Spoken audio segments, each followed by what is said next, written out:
Hello les Happy Lifers et bienvenue au Portugal.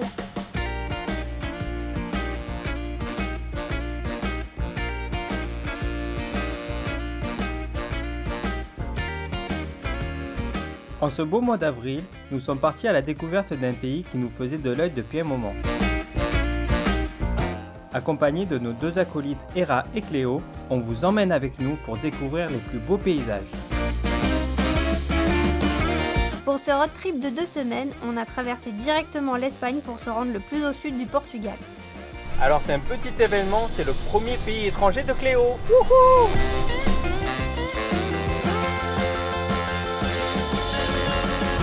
Cette route n'en finit pas. On a roulé plus de 18 heures en 2 jours pour arriver à notre vrai point de départ et 2000 km plus tard, on est bien arrivé en Algarve.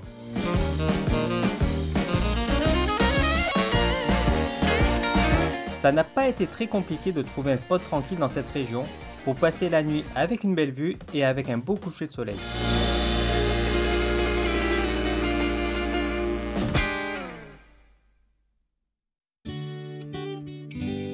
Bon, on est arrivé à la plage de Marinha. C'est une plage qui est quand même assez connue pour la forme du rocher qui la borde parce que selon où on se met, en fait, il a une forme de cœur.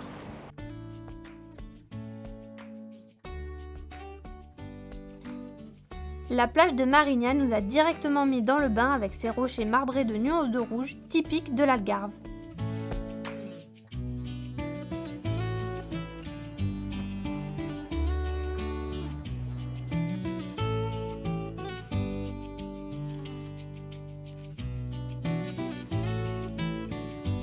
Ça a été la première visite de Cléo et ça s'est bien passé malgré le vent qui faisait vibrer ses moustaches.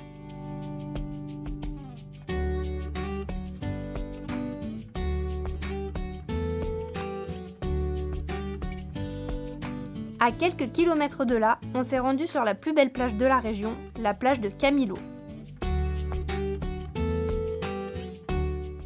Et nous voici maintenant à Praia Camilo. On ne peut que vous conseiller de vous lever tôt pour éviter la foule, même en hors saison.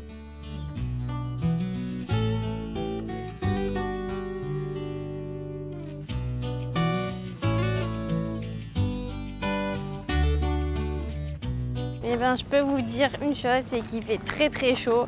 Là, on a l'impression d'être à Marseille en pleine canicule. Mais heureusement, il y a un petit air frais de temps en temps, c'est pas mal.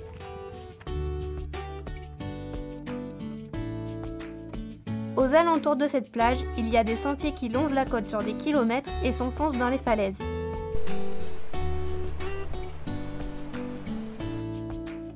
Alors sur toute la côte, là il y a des passerelles, c'est super joli, c'est accessible aux chiens donc c'est cool. Par contre, la plage en elle-même de Camilo n'est pas autorisée aux chiens.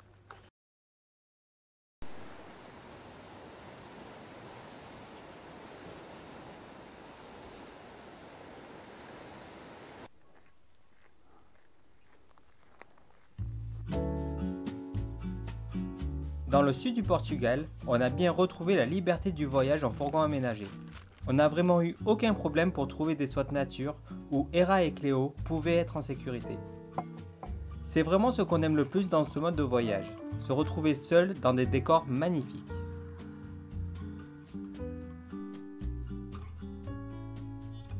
Allez, c'est parti, ce matin nous allons au parc Alentejano.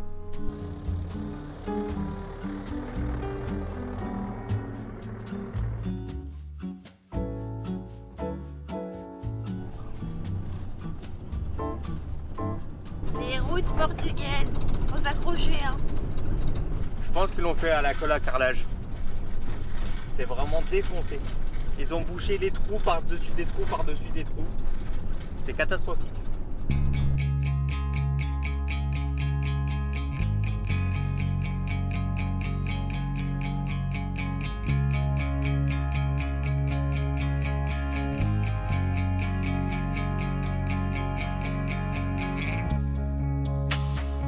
Ce troisième lieu à voir est encore sur la côte. La plage d'Amoreira fait plus de 600 mètres et on a eu la chance d'être quasiment seul sur ce lieu.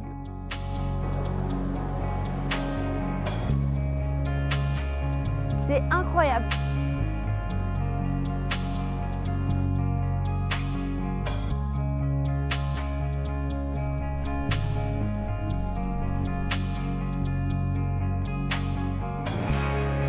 En tout cas, Hera, elle se régale ici.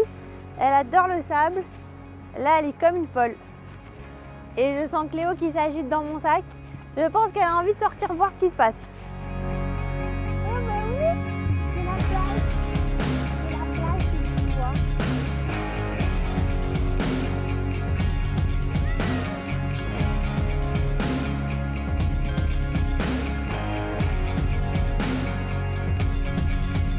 Le parc national Alentejo est connu pour regrouper une grande diversité d'oiseaux et pour son côté sauvage. Ça, c'est vraiment la rando qu'on peut faire pieds nus, hein. Moi, je vais pas le faire là parce que je sais pas ce qui m'attend, mais c'est bien sableux. C'est pas beau ça de faire une randonnée et de pas avoir à marcher, hein? Tu t'appelles pas Cléopâtre pour rien, toi. Du coup, on vient de quitter la plage d'Amorera.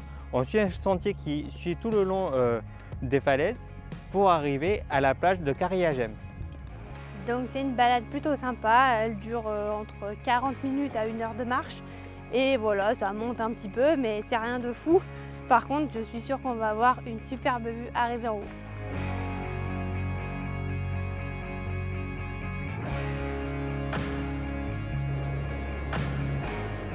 Bon, bah Cléo, elle a l'air de s'adapter comme il faut. Tout à l'heure sur la plage, elle a eu un petit moment de stress. Je pense qu'il y a le vent qui lui faisait peur et le fait que c'était la première fois qu'elle marchait dans le sable. Mais c'était trop mignon à voir. Il y a des rouleaux de malades. Tout à l'heure sur le parking, on a vu qu'il y avait vraiment que des vannes avec des surfeurs. Ben, on comprend pourquoi. Je pense que là, c'est l'éclate.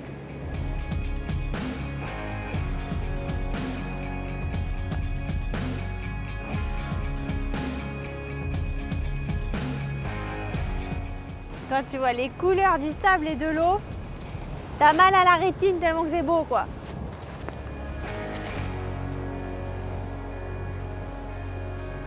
Donc là, c'est la première fois pour moi en tout cas que je vais voir l'Atlantique et c'est vraiment magnifique avec ces super grosses falaises énormes et c'est vraiment impressionnant ces vagues, ces gros rouleaux. Mais je pense que ce n'est rien comparé à ce qu'on va voir juste après à Nazaré.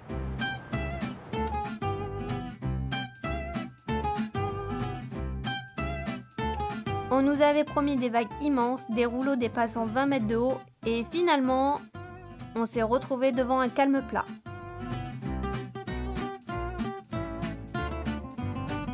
De l'autre côté de la pointe rocheuse, on a quand même pu voir l'océan se déchaîner gentiment.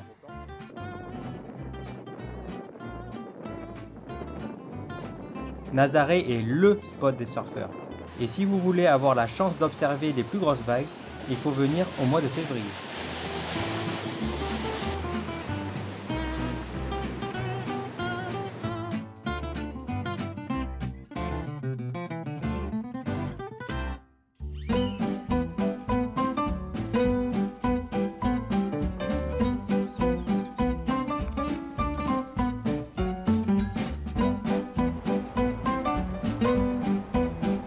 On se retrouve donc sur la Costa Nova. On fait une petite halte dans la ville d'Aveiro. C'est une ville qui se situe à peu près à 80 km au sud de Porto.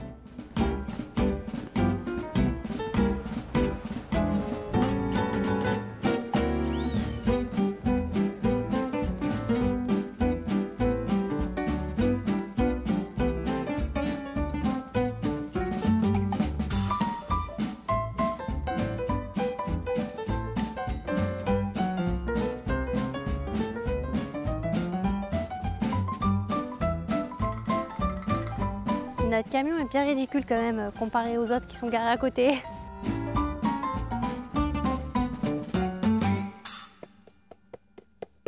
On va abandonner les plages et le sable puisque notre prochain spot se situe plus dans les terres, dans le parc national de Gerês.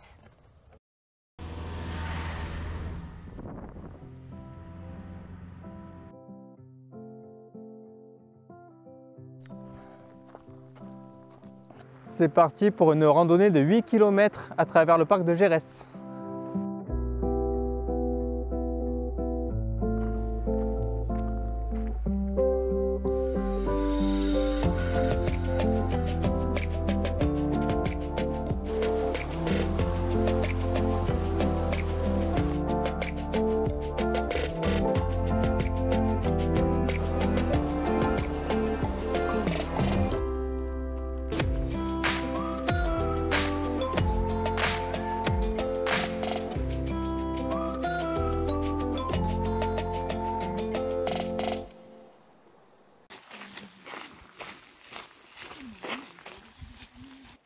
Bon, mais ça, c'est une randonnée qui tombe à l'eau, on va dire. Hein.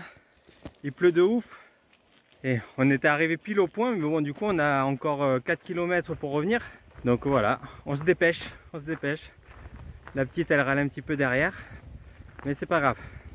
On fonce avant que la pluie nous rattrape. La pluie est derrière nous, là. On est tout mouillé, on est trempé.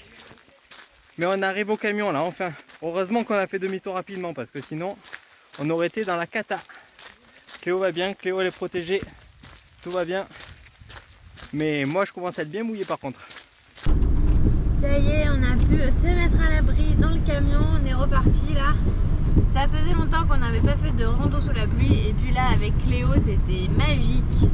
On n'a pas pu beaucoup filmer du coup parce que c'est tombé d'un coup et on a rentré toutes les affaires comme on a pu. On a essayé de protéger Cléo et de se protéger nous aussi, mais bon, on est quand même trempés. On avait prévu le coup, on avait emporté nos kawaii avec nous dans le camion, mais ils sont restés dans le camion. On avait vu la météo et ça ne devait pas tomber avant qu'on revienne, mais en fait la pluie a eu 1h30 d'avance. On va se trouver un petit spot au sec, on espère. Et puis cette rando clôturera notre voyage au Portugal.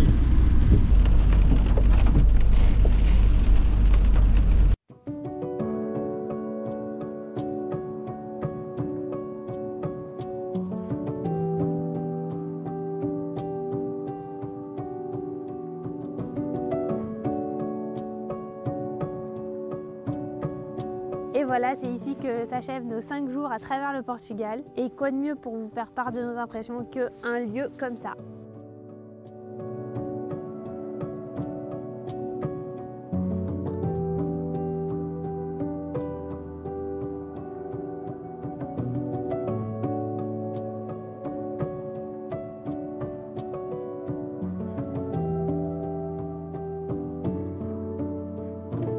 En parlant de lieux, ce qui nous a le plus marqué dans ce pays, c'est les lieux dans lesquels on a dormi, avec beaucoup de nature, beaucoup de forêts, des divers paysages, parce qu'on a eu aussi des dunes au bord de la mer, etc. C'était vraiment très beau. Et vraiment, le point positif, c'est qu'on était toujours tout seul. Et ça, c'était vraiment royal. Bien sûr, le second point positif ici, c'est qu'on a vu des choses incroyables, donc des plages magnifiques, des parcs naturels incroyables aussi. Des rochers incroyables, on n'arrête pas de dire incroyable, mais c'est vraiment le mot. C'est des paysages où on se sent tout petit à côté, et même si à chaque fois on pensait voir un peu la même chose, non, on est toujours aussi époustouflé quand on arrive sur un lieu. D'ailleurs, le Portugal est assez vallonné, toute la côte c'est que des falaises, Ouais. Il y a beaucoup de relief.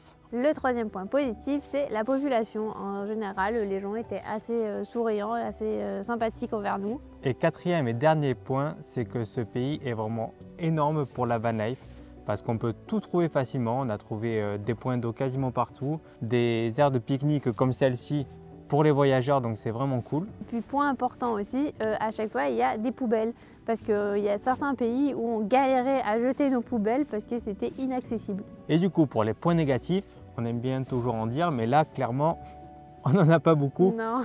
Peut-être juste l'état des routes qui est vraiment pas terrible par moment, mais bon voilà, c'est comme ça.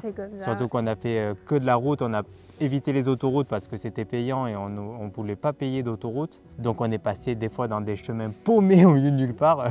Merci Google Maps pour ça. Mais sinon, on n'a absolument rien à redire sur ce pays. Peut-être qu'en pleine saison, tout est plus compliqué parce qu'il doit y avoir beaucoup de touristes. Donc notre conseil, c'est venez tôt sur les spots, sur les lieux à visiter et vous serez peut-être un petit peu seul au monde. Comme toujours, si vous aimez nos contenus, n'hésitez pas à mettre un pouce bleu, à partager notre vidéo, à commenter pour nous donner vos ressentis. On vous répondra avec plaisir. Et surtout, le point important, n'oubliez pas, le bonheur n'est pas une destination, c'est une façon de voyager.